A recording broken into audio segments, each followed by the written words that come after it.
që ne t'i kthejmë përgjigjen e merituar këtyre agjendave të cilët duan me shkatërru familjen. Kaq, kjo është fortesa e fundit që i ka ngel Shqipërisë është familja. Tjerat janë shkatërru. Deri tani ç'a diskutuam me njëri tjetrin. Vot lirë nuk ka, apo jo? Diskutuam për çështjet e demokracisë, për drejtsinë, hajde të hapim tema shumë të mëdha, e vetmja gjë që i ka ngel është familja.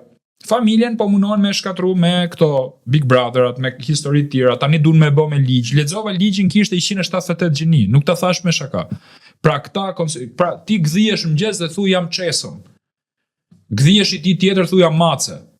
Pra këto janë të gjithë idiotësitë e këtyre që këta duan t'i fusin ligj dhe në rastin ne na heqin këtë gjë. Një grua ka ndryshuar edhe mbiemrin e saj sepse pretendon se është e martuar me kullën Eiffel.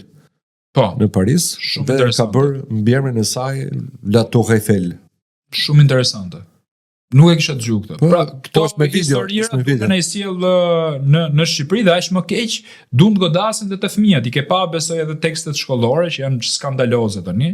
Pash kopertinën e gjuhës shqipe të klasës 3, ku figura e zanave, që ne e kemi zanën e prallave, ose figurë mitologjike shumë interesante shqiptare, pra mitologjisë shqiptare, e kishin vesh si burr me flamur të LGBT-s. Pra japin mesazhe kudo, domethënë dhe i fusin fëmijët e vegjël në kolaps dhe japin këto tema gjithandej. Është problem i madh. Më thonte miku im nga Amerika,